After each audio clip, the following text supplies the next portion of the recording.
Libya's warring sides and representatives of foreign powers are arriving in Berlin for a highly anticipated summit to discuss ways to end the long-running conflict in the North African country.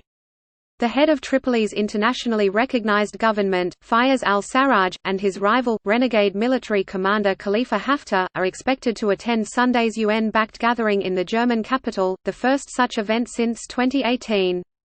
The presidents of Russia, Turkey and France are due for talks from approximately 2 p.m. 1300 Greenwich Mean Time. The one-day summit will also include U.S. Secretary of State Mike Pompeo and leaders from European and Middle Eastern countries. Sunday's Berlin summit is the latest attempt to restore stability and peace to Libya, which has been splintered between competing factions and militias since former leader Muammar Gaddafi was overthrown and killed during a NATO-supported uprising in 2011. The deeply divided country currently has two rival administrations, the Tripoli-based Government of National Accord (GNA), which is recognized by the UN, and another allied with Haftar in the eastern city of Tobruk. As with previous failed attempts at securing a lasting ceasefire, Haftar, who in April last year launched an offensive to take Tripoli, will be center stage as international powers hope to put pressure on him to continue a ceasefire brokered by Russia and Turkey that has largely held for 1 week. The warring sides earlier this month agreed to the ceasefire, though Haftar dramatically departed talks in Moscow on January 12 before signing the formalized agreement with al-Sarraj.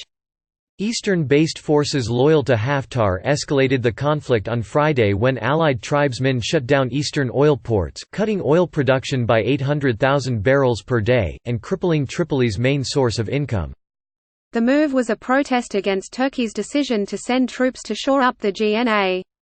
Haftar is backed by the United Arab Emirates (UAE), Egypt, Jordan, Sudanese and Chadian fighters and, most recently, Russian mercenaries. France has also been accused of giving him some support. Haftar wants the armed factions in western Libya to disband and has called for a maritime and military deal between the GNA and Turkey to be scrapped. Underlining the stakes involved, German Foreign Minister Heiko Maas said, "Europe and those players who are influential in the region have all been called to Berlin, because we have to make sure Libya doesn't become a second Syria. The conference can be the first step to peace for Libya," Maas told Bild newspaper. Al Jazeera's Hashema Helbara, reporting from Berlin, said the international community is committed to ending the conflict over concerns it could intensify, threatening Europe's security. The UN hopes all parties will sign on to a plan to refrain from interference and commit to a truce that leads to a lasting end to hostilities, according to a draft of a final communiqué seen by AFP news agency. The document also urges all parties to recommit to a much-violated UN arms embargo and raises the prospect of political, inter-Libyan talks in Geneva at the end of the month. If all goes to plan, the Berlin participants will hold an evening press conference.